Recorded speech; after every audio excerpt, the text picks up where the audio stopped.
they're the happiest kids I know. They are so content to listen to music and touch things and socialize and go to new places. And hello. Thanks for coming. I'm so excited to talk to you today. Will you introduce yourself, a little bit about you, your hobbies, interests, and your family?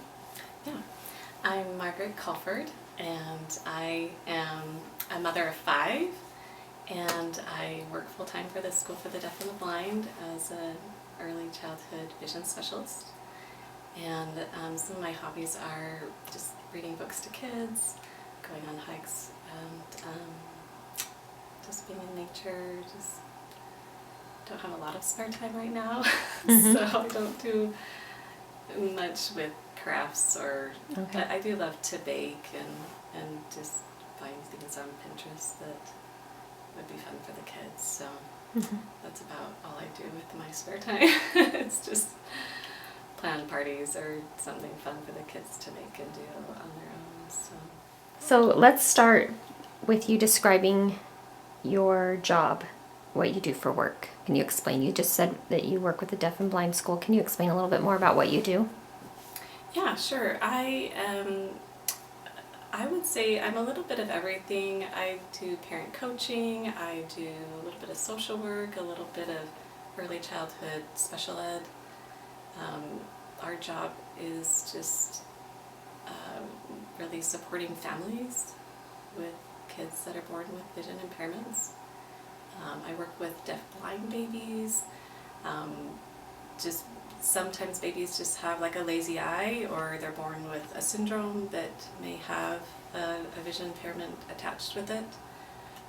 Just all kinds. So we have a wide range of babies that we pick up, and we can serve them for a few months and up to even age 3. So our program is birth to 3, and that's all I'm certified for. I can't work with them past age 3.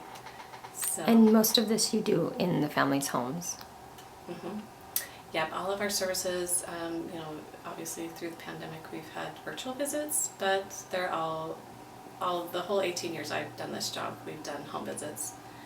We can do community-based visits, so we've gone to parks, we've gone to stores, we've gone to different schools. Just I help the parents also transition their child into a preschool program. That's part of the services that we provide, is just helping them make it up to age 3 where the kids, we find a good placement for that child, whether it's at the School for the Blind or at the community special ed program. Find a good fit for them and what would be the best for them. So tell us what an average day of work is like for you. Oh gosh, every day is different, and that's why I love this job, is that we have, I have a caseload of about, right now I've got about 17 families, and right now I'm doing a hybrid, so some families are virtual, some I'm doing in-home visits with. Before the pandemic, I was just going from home to home and just doing home visits with a variety of families. And I'm the first contact for these families in the kind of educational special ed world. So I'm a teacher. I'm not a vision therapist, although I've been called that many times. But I don't do vision therapy. I'm a teacher. I adapt things. I coach parents on how to play with their babies and toddlers, help keep them safe, adapt literacy activities, finding books with high contrasting pictures, or we add braille in them if they need braille, or just lots of textures, just giving them lots of sensory activities to try with their babies so they can use all of their senses in their play and in their daily routines. So we definitely talk about with the parents every day. And I can set my own schedule and I usually do a few home visits in the morning, and I can go home for lunch, or I go up to the School for the Blind and do some paperwork up there, do some virtual visits online in the afternoons or in the mornings, just kind of depending on what's the best time for the families. And I serve the whole family, and even bring activities for the siblings and get them involved and help them learn to do the activities so they can work with their brother or sister. And if the dads can be home, I love to teach them as well. Some dads are really involved too, but I usually do work with the moms or grandmas. Sometimes I have gone to daycares and or just worked with a babysitter, and that works great too, because they can pass along the information to the parents, and the child still gets the services, and we get to know the child so we can better serve them. And so I've gone everywhere. I cover their environment. Yeah, just their little natural environments where they're at, and what they like. You know, we start out a brand new family that I get. I usually will ask the parents, what does your baby like? You know, how do you know what they like, and what are they telling you with their body language, and or with their eye gaze, or with their ears even. A lot of babies that are blind and visually impaired will actually turn away from their parents and not do any facial regard, but they're listening, they're orienting, and they're listening. And it's just neat to be able to point that out to a parent. And I remember one home visit, it was my first visit with this family, and the mom was really young, and the grandma was there too, and the aunt was there, and this baby was like 4 months old, and she was just so smart. I could just tell, just watching this baby, and this family was kind of devastated that this baby was born blind, and the eye doctor just said, yeah, your baby won't be able to see, and they didn't know what to do. This mom's maybe 17, 18 years old, and I just remember that very first home visit. It just was like, went from like doom and gloom to just a huge shift in their hope for their baby. And it was just me simply pointing out, wow, your baby is so smart. Look at how she's listening to you. And oh, she's listening to me, and I'm a brand new voice in her world. And the baby stopped, even slowed her breathing down, and stopped her body language. She was just stilling her body, and she was listening. She put her little chin down, and she was listening so intently. And it was just really, it just is so neat to be able to do that for families, to reframe their situation and say, look at what your baby can do.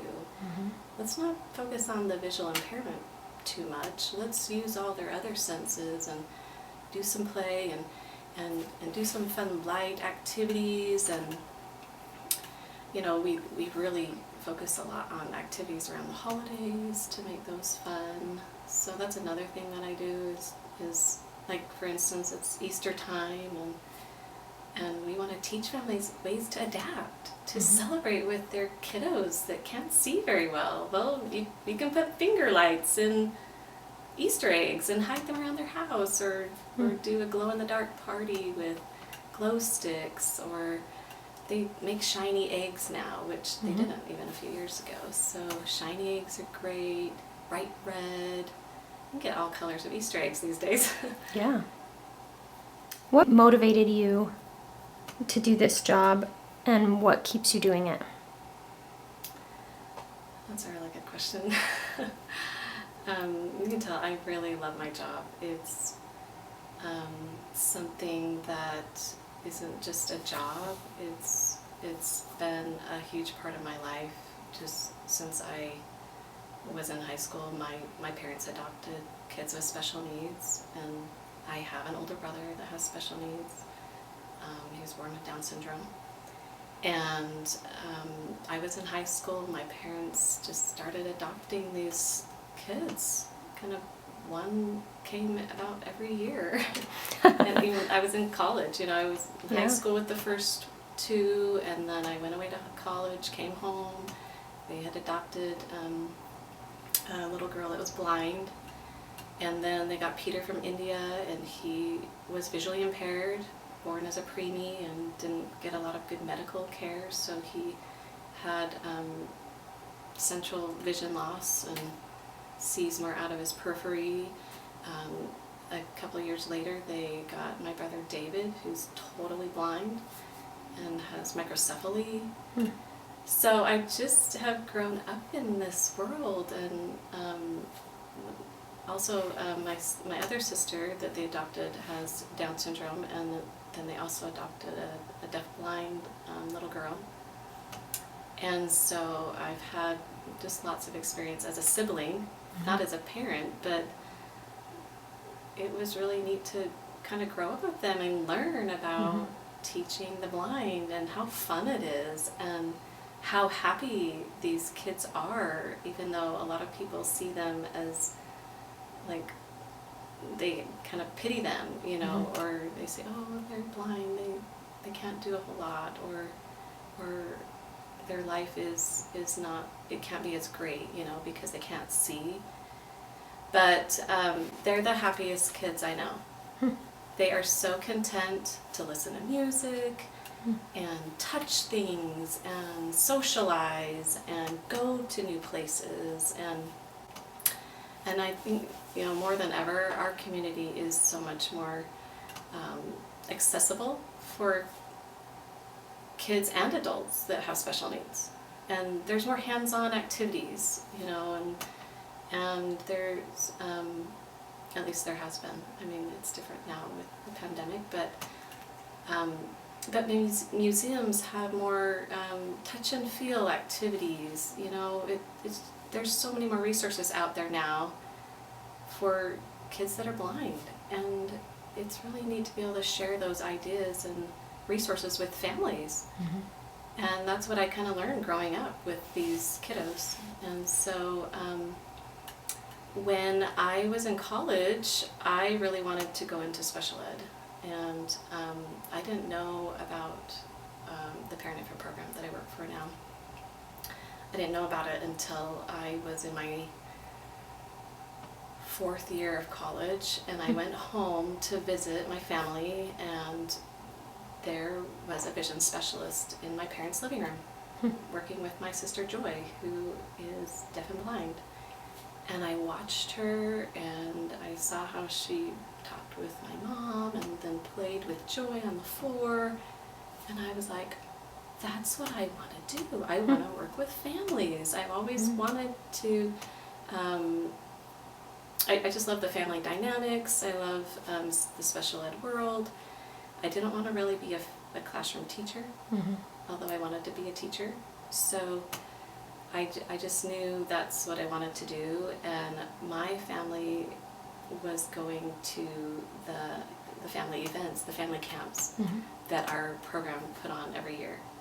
And my parents would talk about it, and I'm like, wow, this program is so great, and they gave us so many more ideas, and we just love the directors, and so they knew all these people that I came to know. And there was an opportunity to be a substitute teacher up in Logan while I was still going to college, to Weber State. And they just needed somebody to fill in for a gal going on maternity leave. And so they called me because they knew my family. And I didn't really know what I was doing, but it was really neat to just be a part of the program and work part-time for a little while. And then they had an opening in Ogden, and I was graduating from Weber State, and I was just blessed to be able to move right into a full-time job with the caseload and work in Weber County, and I didn't have to worry about moving. So that was a huge blessing for me. And I've worked with many families over the years, and it's been more more like a calling, you know. It's a job, but it's just unique, you know. It's just unique to be able to support families going through some really hard times. Mm-hmm. You know, parents that are grieving and really unsure of themselves of how to raise a child with special needs, especially a child that's blind. Mm-hmm. It's kind of scary. It's overwhelming. It's scary. They don't know what their future holds. I don't know what their future holds.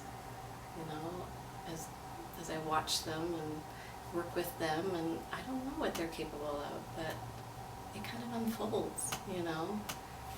And it's neat to really see how parents fall in love with their child after they get across that grieving bridge and enter this incredible, fun, unique world within the special ed world. It's a unique little niche that not very many people know about, you know. But I think it's the funnest part of special ed. Yeah. So you have to do a lot of thinking outside the box. How do you find ideas and inspiration for kids that typical toys, you walk down the toy aisle, none of it will really work for them. You have to come up with new and different things to engage and help them have some activities. Yeah, our program has been amazing. We've gotten lots of training from other teachers, and I have often stolen ideas from different teachers, and because we do a lot of collaborating, I'll go out on home visits with other teachers and get ideas that way. Over the years, I've gotten ideas just from my mom, because she's done a lot of adaptive sensory activities for my sister Joy, and my mom she just has that creative mind too. So, and she loves to sew and create things, so she did a lot of tactile things for Joy. And just over the years, a lot of parents have come up with amazing things for their kiddos. And so it's just been fun now that I have a lot more ideas that I've just gleaned from other things. I don't feel like it comes from me. Right. I've just taken different ideas from different parents, and now I know more of what these type of kids love. So what are some of the things they love? What are some of the best things that you've come up So visually impaired kids love music. with? They love rhythm. They love different kinds of sounds. They love a lot of different kinds of texture things. So we find out more of what the baby and toddler actually likes. So some of them like the squishy texture, some of them like the bumpy things, some of them like the rough sandpaper things, or a lot of them like the shiny materials, you know, the mylar balloons and the wrapping paper and canning rings and things that even we find around people's homes, just metal mixing bowls and measuring cups and spoons, and wire whisks are kind of fun, and cookie sheets to put toys on to make some good sound, and kind of to exaggerate sound in their environment. Some of these babies actually prefer quieter sounds, so we have to do a little bit of trial and error to see, oh, do they like fast and loud sounds? Do they like kind of quiet, you know, bells or maracas or beads? The party stores are really great to go up and down the aisles and find feather boas or Mardi Gras beads, or just a lot of fun, different texture, bright things that they would hang up for a party, you know. There's a lot of little spiral things that people hang down from their ceilings these days for parties. So sometimes if I am kind of stumped on some ideas, I'll go browse the party store or the dollar store, because there's so many more fun things out there for these kids. Even Home Depot has fun things like those grippy gloves, you know, that people use for just around the house chores, but those are kind of fun. Or dusters, you know. So in that way we just kind of think outside the box, like, oh, these babies, it doesn't matter sometimes what it looks like, but if it's fun to touch, they might really, really enjoy it. Mm-hmm. Or if it's a sound that they really like, that's going to motivate them. And again, we use a lot of light up things too. So our program, the School for the Blind, also we can check out light boxes for families. And tablets are great too for just illuminating patterns and, you know, simple pictures, just with the light, you know. So we try to pair some pictures or patterns or toys moving with light. Slinkies are really fun because they're bright colored and they move, and movement and color alerts the brain that something's there to look at. And these babies that maybe aren't as motivated and things in their brain aren't firing as fast, we need to be able to alert the brain, there's something there. Look over here, turn your head, there's something bright and shiny. And so we just we pull out all the stops. So tell me a little bit, you know, with the techniques that you're trying to light their brain up, you're trying to get them engaged and help them develop and stuff. What are some of the techniques that you guys use? So I just saw a brand new baby the other day, and she had hydrocephalus, just born with hydrocephalus. They knew right before she was born, probably a few weeks before. In fact, she was born a month early because they saw that her head was growing, and so they just took her really fast. She was 36 weeks, and the mom, you know, put in the referral, oh, my baby's not tracking, you know. Really worried about her eyes. And with kiddos with hydrocephalus, that can damage their optic nerves, or, you know, it can also damage parts of their brain. You know, there's all different, a wide range, you know, of hydrocephalus, but they often, it's like the brain kind of turns off their visual system for a little while because there's been trauma to the brain. And we see with our eyes and our optic nerves connected back to the brain. And so we have to really be mindful of just that. Like, the brain hasn't had a chance to kind of catch up, and we really kind of ease into it. So when I went and saw her last week, she was 3 months old, and I just held up a little shiny pinwheel and spun it a little bit, and just kind of held it in front of her. She's this tiny baby, you know. She's got a lot going on, and she's trying to just eat and sleep, and then we want to kind of elicit some sort of visual attention, and we shine a light on it. You know, I've got the pinwheel. I should have brought it, but I've got the pinwheel and the light on it, and then I started to move it a little bit, and she started to follow it just a little bit, side to side, just a little. And then she yawned, you know, and then she kind of went back to sleep, you know. We're like, wow. Yeah. She could see that. It was, I think, bright, shiny silver and purple pinwheel. And I also brought some bright red mylar paper, and just kind of flashed it around, like kind of moved it slowly, kind of floated it through the room, and she started to follow it. Wow. And it was a big visual target. You know, we look at size, color, movement, light. What can we get these babies to even just attend to for a few seconds, if anything, and then to start to track, and then to start to interact. And so our goals really for these babies is to meet those milestones, you know, not just attend visually, but to lift their head up when they're in tummy time, or to turn their head to find something. If they hear a sound, could they listen and turn and look? Or could they listen, turn and look, and reach out for a toy? And for a baby that has special needs, that takes a lot of work to coordinate everything. I heard something, oh, do I just feel for it, or do I actually turn and look for it and reach out for it?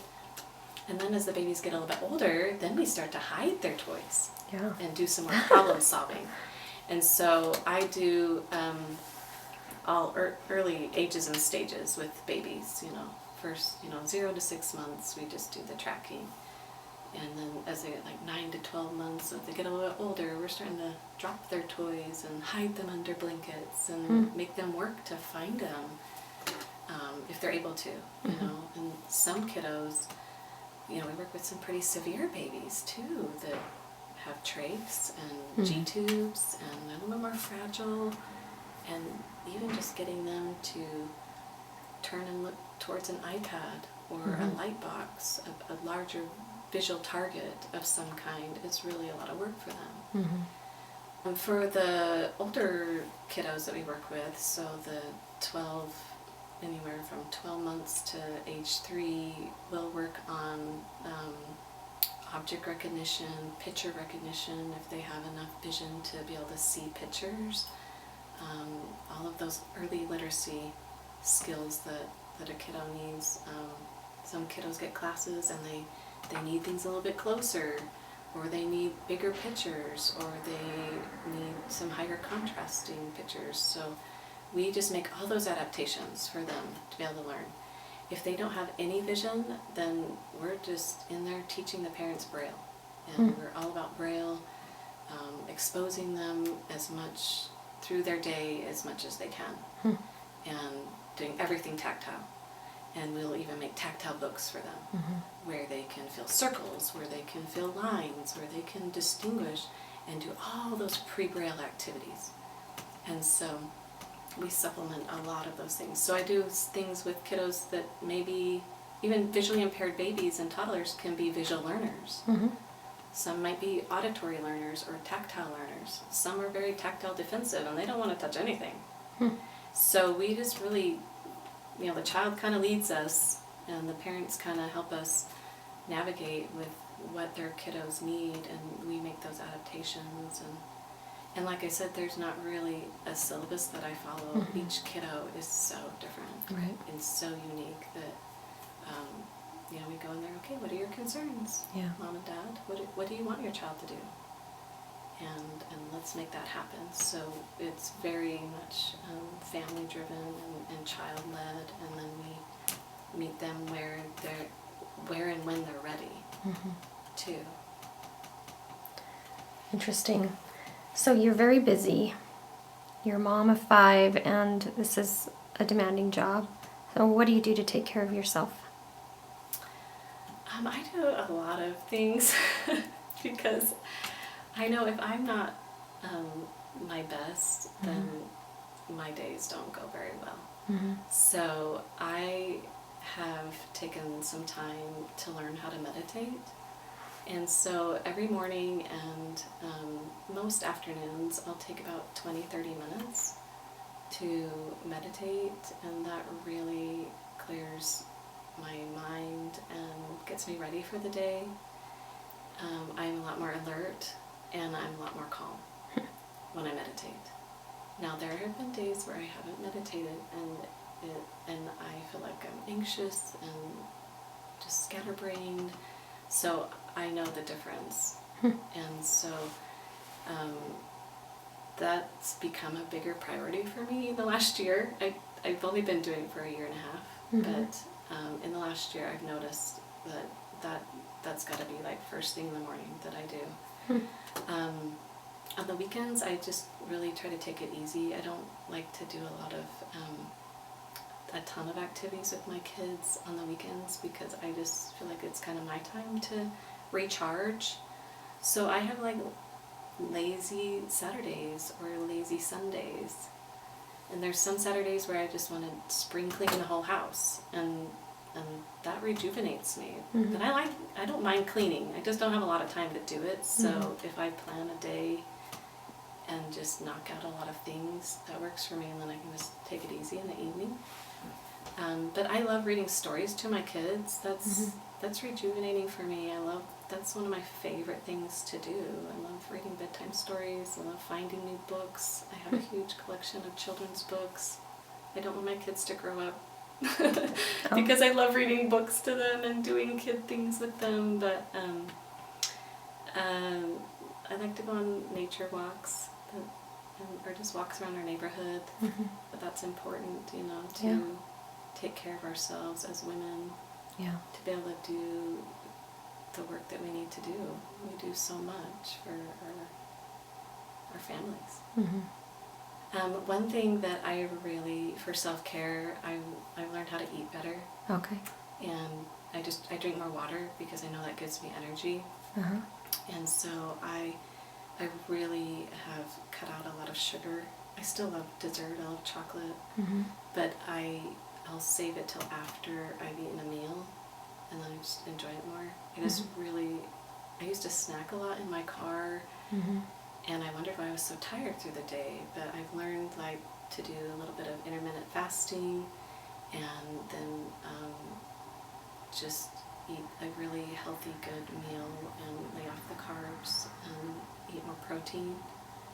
And I feel better now, as I'm almost 45, and I feel better now than I did 10 years ago. So that's my self-care for me, to keep my energy up, to keep my blood sugar stable, and I don't have that like 3 o'clock slump anymore. That's amazing for me. I get tired like probably around after dinner, but I'm not dragging in the evenings like I used to be. That's great. Will you share with us some of the hardest parts of your job, and also some of the blessings that you've gained working with visually impaired infants, toddlers, and their families? So some of the hardest, the challenges, and then some of the blessings. Yeah, we work with some really unique families that have some very severely impaired children. And we get in there early on. Oftentimes, you know, we'll get a referral when a child's 4 to 6 months old. And if the parents feel ready to have the services, then we're in there and we're talking with these moms, but sometimes it's really hard to teach a mom how to work with their baby if they're still in that grieving process.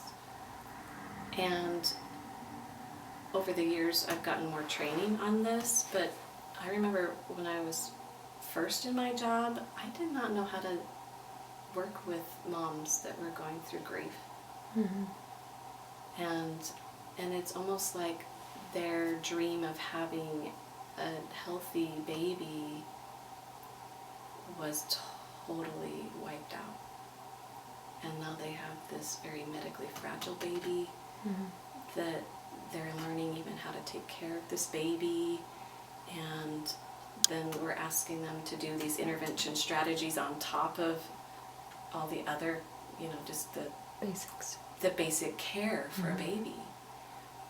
So I've learned over the years, like, that some families aren't ready for us to come in.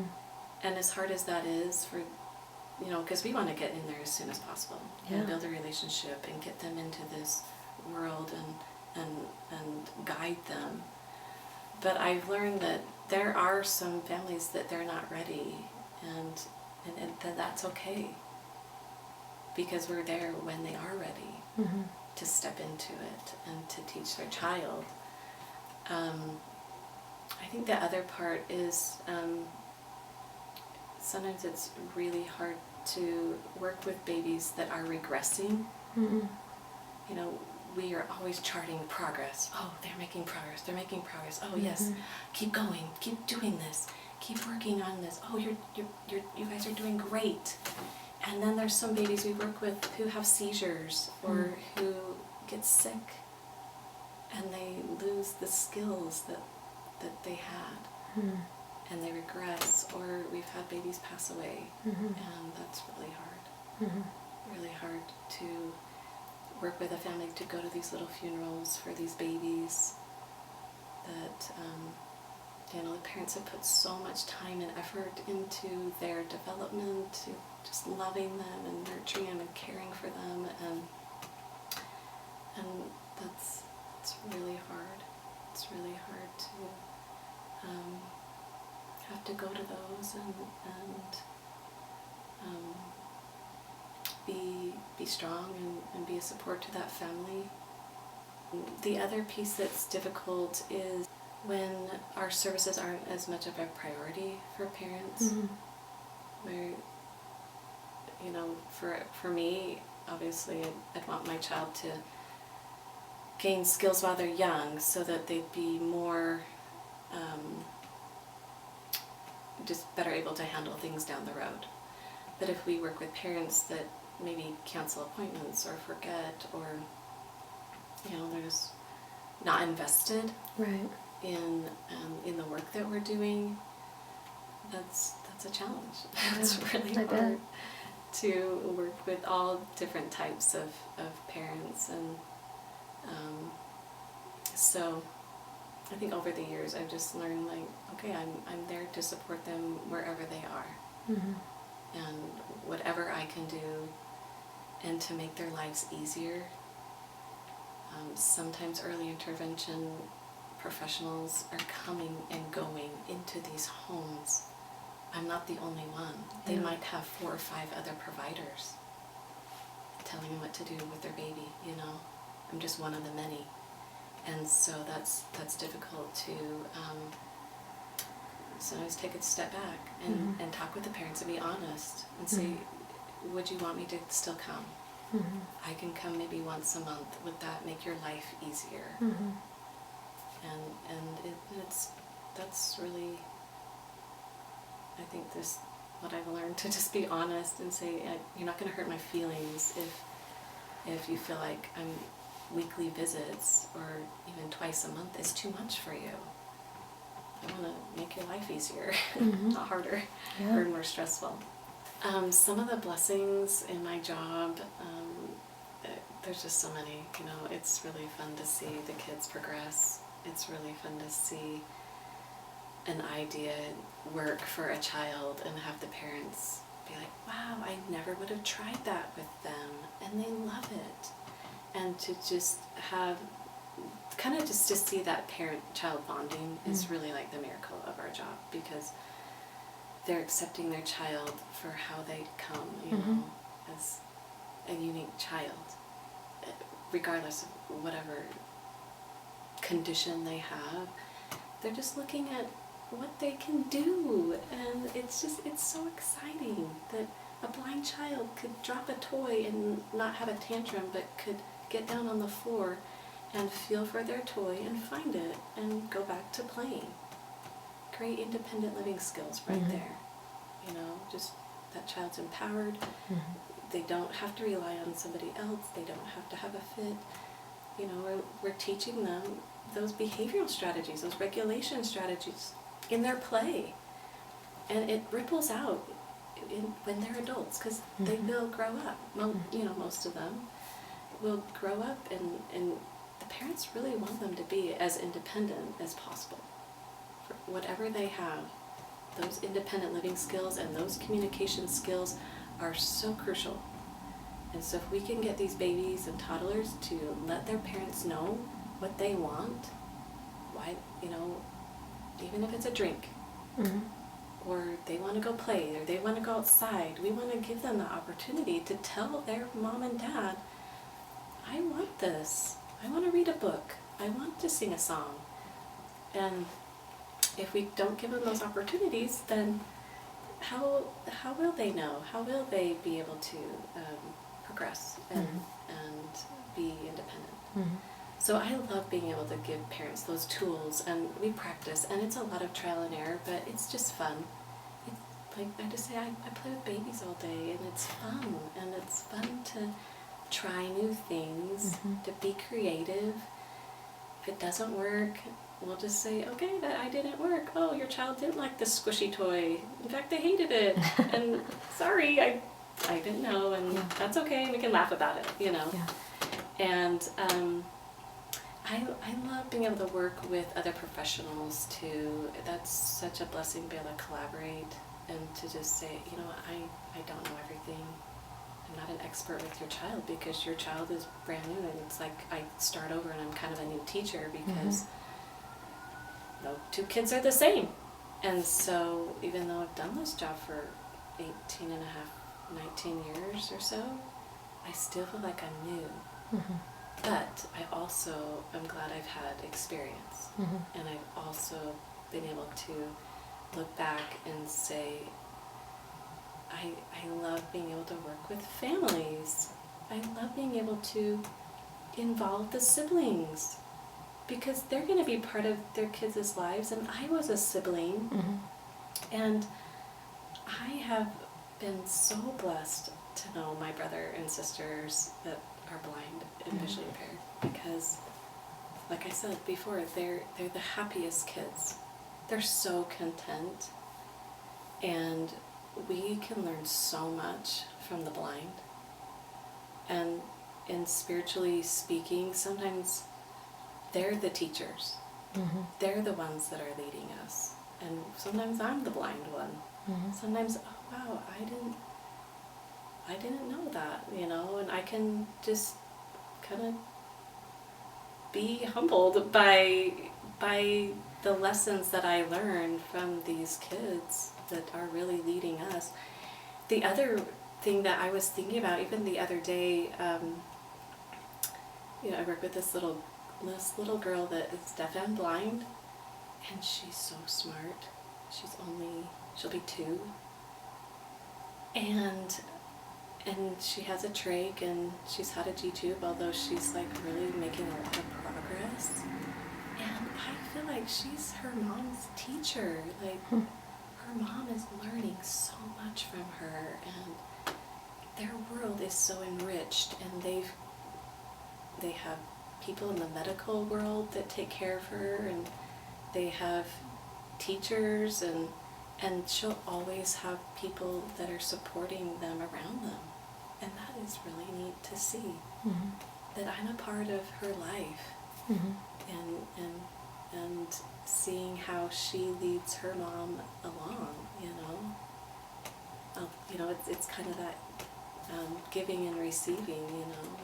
The child teaches the mom, and the mom teaches the child, and that back and forth growth and learning that is a part of life. So another job title for you would be an angel on earth. And I can say that from experience. So Margaret worked with one of my children, and that's how we know each other. And so I would say another blessing is friendship, for sure.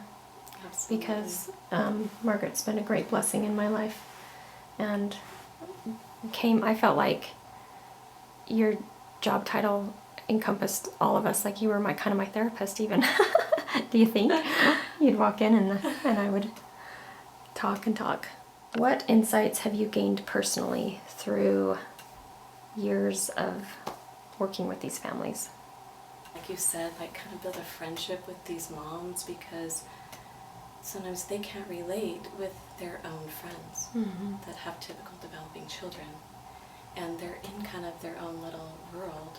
They're struggling, or they're like, well, my child seems delayed or doesn't do the typical things that, you know, they don't play with toys sometimes, or they don't like certain things, or they don't like routines.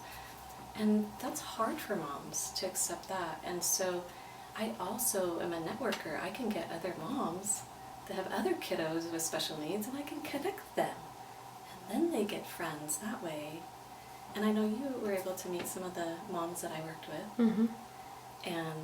And I feel like other moms with kids with special needs they're so much more of a support than what I can give. I mean, those friendships and those bonds, it's just like immediate. It's like magnets. They just come together like, oh, you know how I'm feeling. You know what I'm going through. And that empathy is so powerful. It's so strong. And I have gained a greater appreciation for my own senses, and just being grateful for what I can see, what I can hear, what I can experience in life.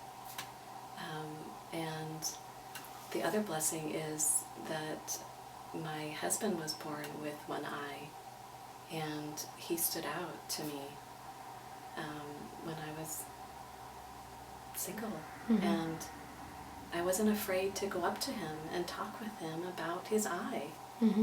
And we had the most amazing conversations when we were just hanging out. You have to share what you asked him when you first approached him. I love it.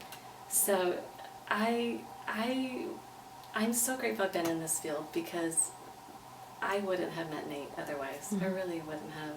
He was at this dinner party, and I just made a beeline towards him. I'm like, I would go sit by him, and I want to ask him how when he lost his eye, and how he lost his eye, and tell him about what I do. And probably the maybe second or third question I asked him was, I am just really curious how you see the world. And he tells that story all the time, and he loves it, and he loves that I saw him as a whole person, and that that was his uniqueness, you know, that just came out, and I wanted to know more technical things, but fun things too. Like, I wanted to know about his depth perception, and if it was challenging for him to drive in the day or at nighttime, or how he grew up, and how did people treat him differently, and so I've learned so much from him, and about treating people that are blind just as normal people, and that they're people first. And Nate tells me all the time, he's like, I chose to come down to earth having one eye. Wow, he knows that. He knows that. And I know that, and he would have gone into the military because his dad was such a patriot, and his brother was in the military, and if he had two eyes, he'd be in the military. And I would not have met him, and he wouldn't even be the person that he is today. But because everybody knows Nate, the one-eye guy, and the fact that he can joke about it, and that it's not scary, and disabilities are not scary.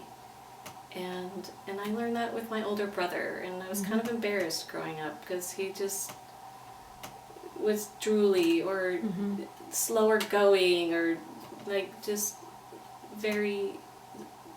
his life was just simple. He just loved peanut butter sandwiches and baths, you know. He didn't want to go to church. He didn't want to go to school, or, you know, he was just funny and had to shake everybody's hands. Like, it was kind of embarrassing growing up. But I learned through that experience to be so accepting. And then my parents decided to adopt more kids, and they were so much more accepting after having 13 children of their own, opening up their home to 7 more children, all with special needs.